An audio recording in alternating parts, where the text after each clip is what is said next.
So a lot of people say, you know, if that's the case, I'd rather have a dictator. But I'm not a dictator. Most people say, if you call him a dictator, that if he stops crime, he can be whatever he wants. I'm not a dictator, by the way.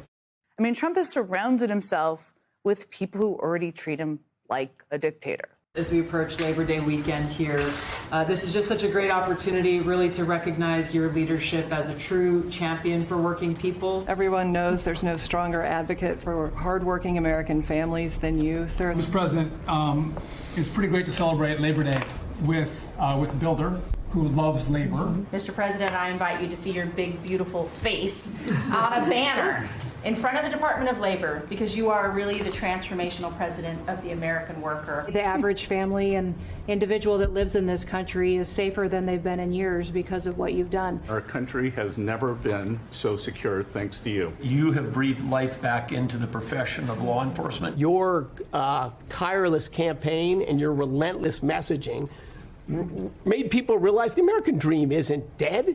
It's just been smothered, and we're unsmothering it and setting it loose. You have brought us back from the edge.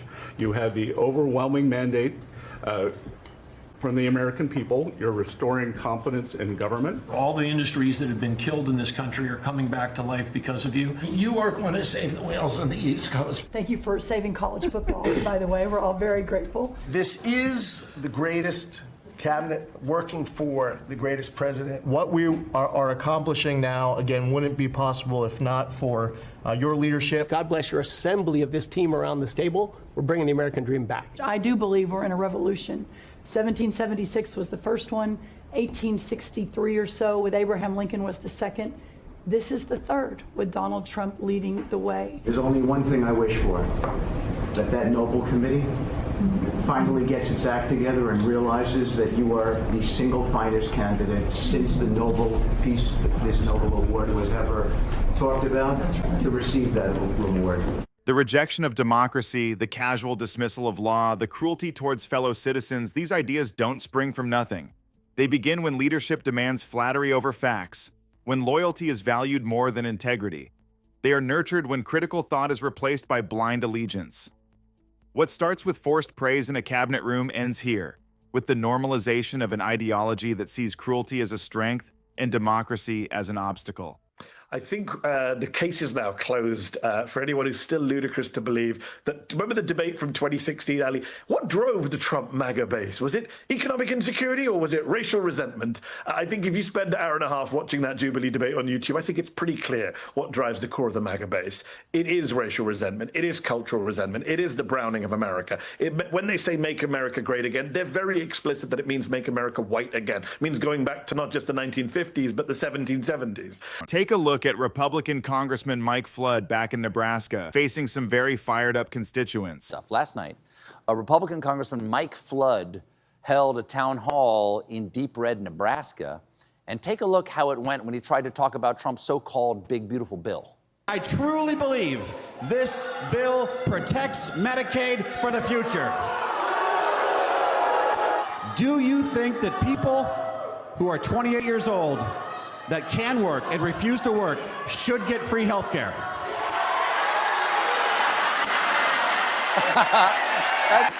Looks like that was not the response he was expecting. You can practically feel the frustration radiating off that screen. Next slide, please.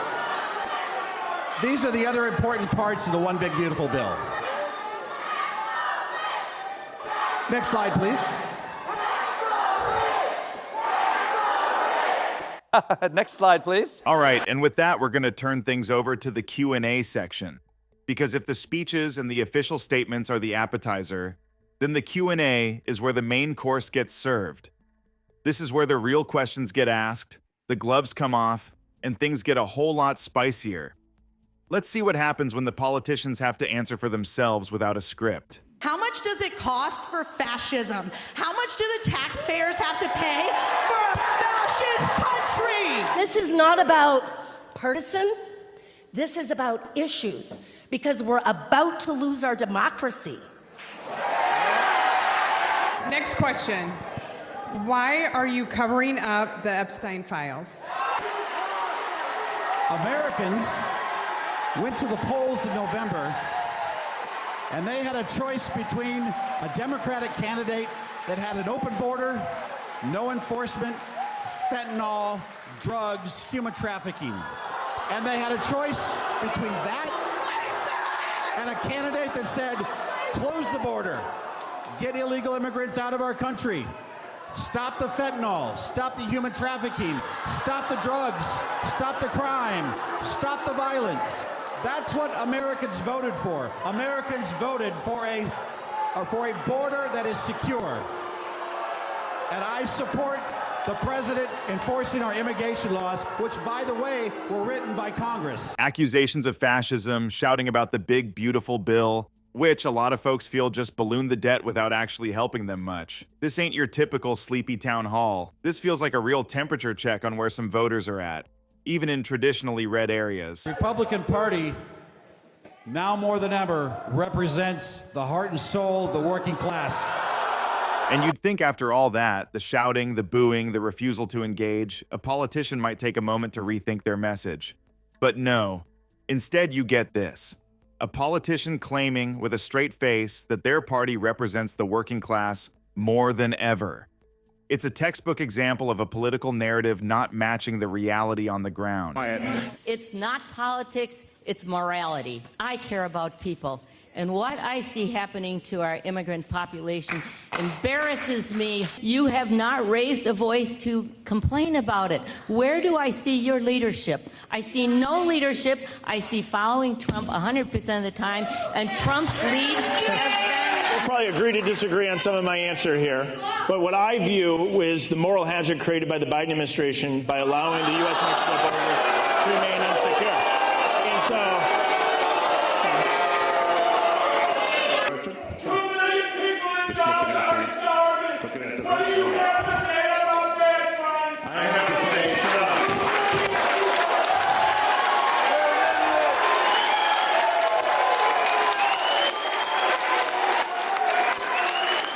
I'm of the view that Israel has the right to defend itself, and the easy and simplest way to end this horrific war is for Hamas to surrender and release their hostages. It seems a lot of people are not satisfied with what the administration, or the Republican Party in general, is doing. Just somewhere else, Congressman Byron Style was facing a town hall of his own, and the strategy was the same.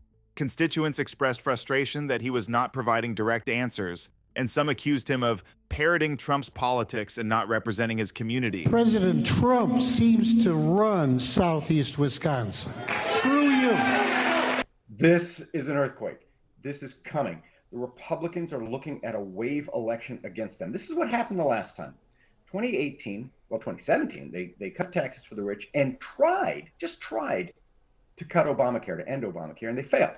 They lost 41 House seats in the next election. While a loyalty is pledged in Washington, frustration boils over across the country.